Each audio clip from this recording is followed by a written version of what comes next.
I'm going to start a new chapter, chapter number 3, electrochemistry of class 12th. Electrochemistry क्या है? देखिए, electrochemistry is the study of the production of electricity from the energy released during the spontaneous chemical reaction and the use of electric energy to bring out non-spontaneous chemical transformation. The subject is too important both for the theoretical and practical consideration. देखिए, electrochemistry अगर हम बात करें तो electrochemistry एक chemistry की ऐसी branch जिसमें एनर्जी का यूज़ करा जाता है, सोलर एनर्जी, केमिकल एनर्जी का यूज़ करा जाता है इलेक्ट्रिक एनर्जी में कन्वर्ट करने के लिए, और इलेक्ट्रिक एनर्जी का यूज़ करा जाता है फिर केमिकल एनर्जी में कन्वर्ट के लिए, यानी वो रिवर्सिबल रिएक्शन होती है. Some reactions are spontaneous and non spontaneous. Spontaneous reaction मतलब जो सेल्फ होती हैं, अपने से होती हैं. जैसे अपन ने किसी कागज़ में एक कोने पर आग लगाई, वो अपने आप पूरा जल जाएगा, दैट इज़ स्पॉन्टेनियस. अगर हमने कोयले में थोड़ी सी आग लगाई, वो अपने आप पूरा जल जाएगा, स्पॉन्टेनियस. अगर हम बात करें सनलाइट अगर किसी ऑब्जेक्ट पर पड़ती है तो अपने आप वो गर्म होने लगता है एनर्जी को ऑब्जर्व करके, this is a spontaneous reaction.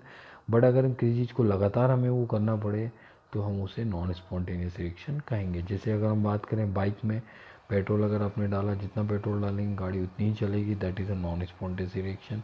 अगर किसी ऑब्जेक्ट को आपको उठा के रखना है तो आप जब तक उसको पकड़ के होल्ड करके नहीं उठाएंगे तब तक वो नॉन स्पॉन्टेनियस ही रहेगी. इसी तरह अगर हम बात करें मोबाइल की बैटरी, अगर हम देखें चार्जिंग अगर तब तक करेंगे तब तक वो चार्ज होगा, ये नॉन स्पॉन्टेनियस. लेकिन मोबाइल से जब डिस्चार्जिंग करेंगे तो वो आपको करने की ज़रूरत नहीं पड़ती, अपने आप ही डिस्चार्ज होने लगता है वो, दैट इज़ स्पॉन्टेनियस रिएक्शन. तो इस तरीके से हम स्पॉन्टेनियस और नॉन स्पॉन्टेनियस को डिटरमाइन कर सकते हैं कि क्या है. तो इलेक्ट्रोकेमिस्ट्री इन्हीं चीज़ की स्टडी करता है. हम सेल की बात करते हैं, बैटरी की बात कर रहे हैं. आजकल ई स्कूटर या इसकी रिक्शा चल रहा है, उसमें जो बैटरी चल रहा है, लिथियम एल्यूमिनियम बैटरी और सिलिकॉन मर्क्यूरी बैटरी, तो ये सब जो है इलेक्ट्रोकेमिस्ट्री के ही पार्ट होते हैं. अच्छा, इलेक्ट्रोकेमिस्ट्री में जनरली एक वेसल्स होता है, यूटेंसिल होता है जिसको इलेक्ट्रोलाइट वेसल बोलते हैं. इनमें रॉड्स या प्लेट्स का यूज़ करा जाता है. कुछ केमिकल इसके अंदर फिल करे जाते हैं, उन केमिकल को इलेक्ट्रोलाइट कहा जाता है. और जो प्रोसेस होती है दैट इज़ इलेक्ट्रोलाइटिक प्रोसेस.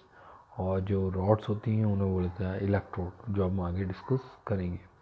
तो हम कह सकते हैं कि इलेक्ट्रोकेमिस्ट्री जो है बहुत केमिस्ट्री की ऐसी ब्रांच है जिसके बिना हम इलेक्ट्रिक एनर्जी को केमिकल एनर्जी में और केमिकल एनर्जी को इलेक्ट्रिक एनर्जी में कन्वर्ट नहीं कर सकते हैं. और जो इलेक्ट्रोकेमिस्ट्री है इसी के थ्रू वोल्टेज स्टेबलाइज़र, वोल्टमीटर सब चलते हैं, जिसमें करंट को स्टोर किया जाता है या इलेक्ट्रिक एनर्जी को मैकेनिकल एनर्जी में और मैकेनिकल एनर्जी को इलेक्ट्रिक एनर्जी में कन्वर्ट करा जाता है. देखिए आगे देखते हैं. डेनियल सेल क्लास 11 में हमने पढ़ा था कि the construction and functioning of Daniel cell, the cell convert the chemical energy liberated during the redox reaction. तो डेनियल सेल ऐसा है जो केमिकल एनर्जी को कन्वर्ट करता है, आपका केमिकल एनर्जी कन्वर्ट करता है. The cell convert the chemical energy. Zinc और कॉपर के बीच में रिएक्शन अगर आए तो जिंक में इलेक्ट्रॉन लॉस करे और कॉपर में इलेक्ट्रॉन गेन करे. तो देखिए, chemical energy liberate to the electric energy and has electric potential 1.1 volt when concentration zinc to copper ion is utility. A device is called the galvanic cell और voltaic cell. तो Daniel cell वो है जो chemical energy को electric energy में use convert करता है. अगर हम बात करें हमारे घड़ी के अंदर जो मोबाइल की बैटरी है, अगर हम बात करें जो वॉल वॉच है, हैंड वॉच है, उसके अंदर जो सेल होते हैं वो केमिकल ही होते हैं. जब हम उसको सर्किट कंप्लीट करते हैं तो केमिकल एनर्जी इलेक्ट्रिक एनर्जी में कन्वर्ट हो जाती है. इस तरीके से हम आइडेंटिफाई कर सकते हैं किस तरीके से केमिकल एनर्जी इलेक्ट्रिक एनर्जी में कन्वर्ट होगी. चलिए आगे देखते हैं. हम बात करें तो ये जो डायग्राम दिया है इसमें आपको एक ऊपर दो रॉड दिख रही है, जिंक और कॉपर, बीच में एक एरोस के थ्रू जाता हुआ दिख रहा है, दैट इज़ यू ट्यूब. अगर हम देखें इसको उल्टा करके तो इसका शेप यू आकार का दिखाई देगा. सॉल्ट ब्रिज अगर दिख रहा है आपको, बीच में लिखा है, इसे यूट्यूब कहा जाता है. ये दोनों सेल को कंप्लीट करने का काम करता है. अच्छा, एक बीकर में अगर एक रॉड लगी है तो उसे सेमी सेल कहा जाता है. जो रॉड एनोड को काम करेगी उसे एनोडिक सेल, और जिस बीकर के अंदर कैथोड रॉड लगी उसे कैथोडिक सेल कहा जाता है.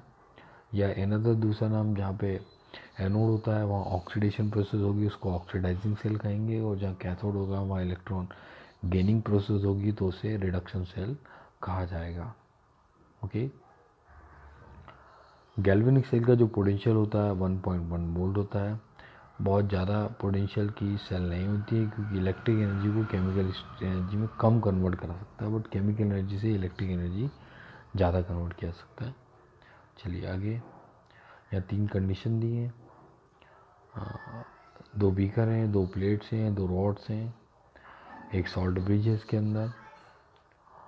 और जब एक्सटर्नल पोटेंशियल 1.1 होता है तो इलेक्ट्रॉन की direction from cathode from zinc to copper rod होती है। Current flow from copper to zinc, zinc dissolve at the anode and copper deposited at cathode. यानी जिंक जो है एनोड की तरफ वर्क करेगा और कॉपर कैथोड की तरफ वर्क करेगा। C4 कैथोड, याद रखिए कि गैल्वेनिक सेल में C4 कैथोड होता है।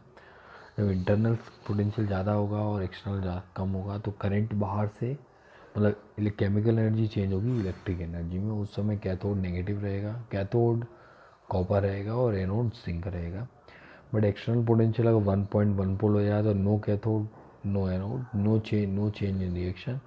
बट अगर कंडीशन चेंज हो जाए, एक्सटर्नल करंट ज़्यादा हो जाए और इंटरनल कम हो जाए तो करंट अंदर की तरफ आएगा और इलेक्ट्रिक एनर्जी केमिकल एनर्जी में कन्वर्ट हो जाएगी। उस केस में अगर देखें तो इलेक्ट्रॉन की डायरेक्शन कॉपर टू जिंक होगी, देखिए ऊपर दिया है एरो में।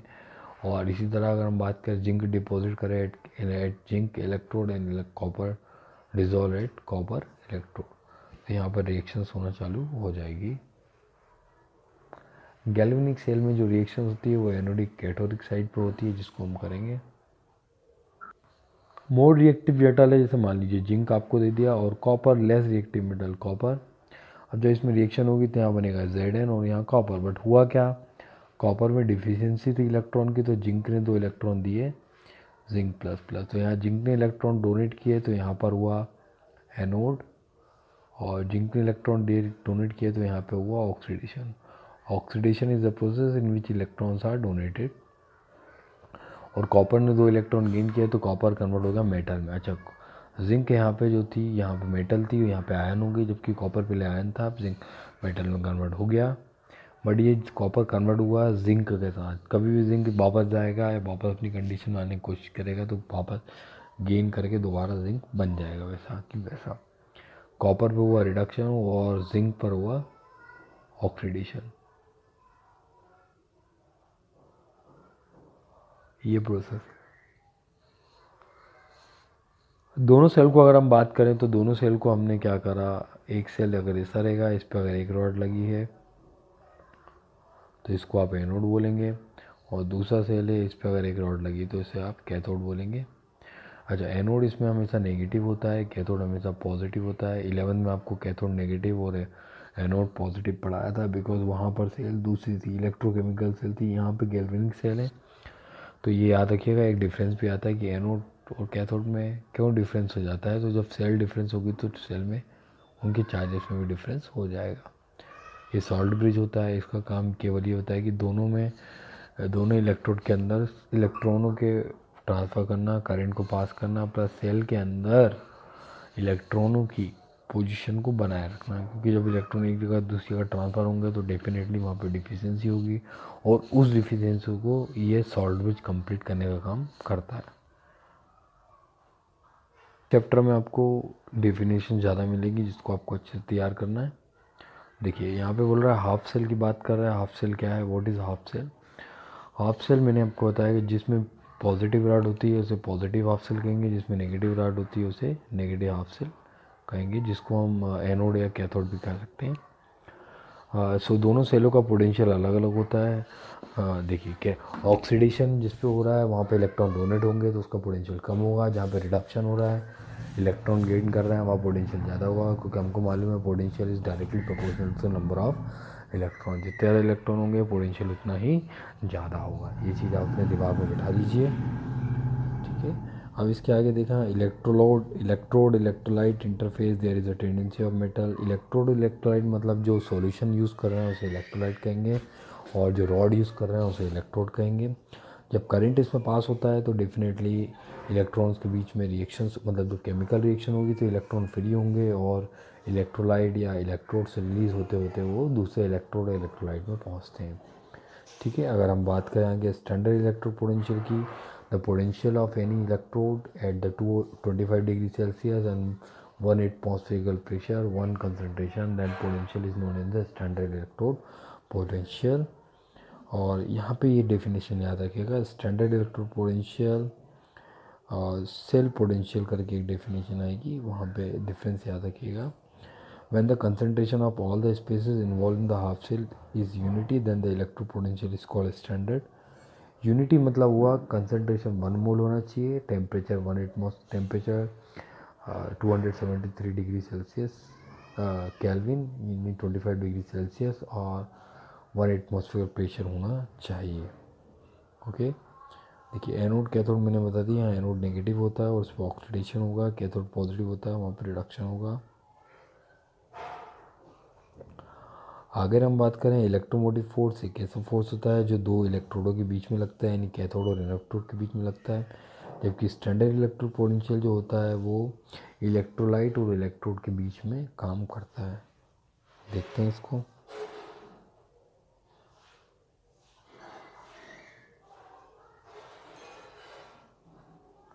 देखिए मान लीजिए अगर हम बात करें, ये एक सेल सिंगल सेल है, यहाँ पर एक रॉड लगी हुई है. इस रॉड में जो लिक्विड भरा हुआ है ये कहलाता है इलेक्ट्रोलाइट और ये कहलाएगा इलेक्ट्रोड. क्योंकि इलेक्ट्रोड इन दोनों के बीच में भी कुछ डिफरेंस होगा तो इसी को हम बोलते हैं स्टैंडर्ड पोटेंशियल डिफरेंस, यानी इलेक्ट्रोड पोटेंशियल डिफरेंस और सेल पोटेंशियल डिफरेंस. और देखिए इलेक्ट्रोड पोटेंशियल डिफरेंस में क्या होगा कि यहाँ पे एक और रॉड आएगी, इसका डिफरेंस अलग होगा, इसका अलग. क्योंकि मान लीजिए जिंक है तो कॉपर है, डेफिनेटली इनका पोटेंशियल डिफरेंस होगा तो इसको इलेक्ट्रो पोटेंशियल डिफरेंस कहेंगे. जबकि सेल में एक ही सेल के अंदर इलेक्ट्रोलाइट और इलेक्ट्रोड के बीच के डिफरेंस को आप सेल पोटेंशियल डिफरेंस कहेंगे. पोटेंशियल को हमेशा वोल्ट में मेजर किया जाता है. The difference potential, the potential difference between the two electrode of galvanic cell are called the cell potential difference and measure in the board. The cell potential difference the difference between electrode potential difference cathode and anode is called, and the force work between the them it is called electromotive force कहा जाता है. E cell is equal होता है E right minus E left. Cell reaction copper plus zinc की. देखिए less reactive metal हमेशा cathode का काम करेगी और मोर रिएक्टिव एनोड का काम करेगी जब तक रिएक्शन रिवर्स ना हो. यानी चार्जिंग के टाइम तो जो एनोड है वो एनोड ही रहेगा, जो कैथोड है वो कैथोड रहेगा. बट डिस्चार्जिंग के टाइम कैथोड पॉजिटिव हो जाता है और एनोड तो कैथोड नेगेटिव हो जाएगा और एनोड पॉजिटिव होने का इलेक्ट्रॉन को लॉस करना चालू कर देगा. ठीक है, इसके बाद का पोर्शन हम नेक्स्ट लेक्चर में करेंगे, standard hydrogen electrode. Thank you.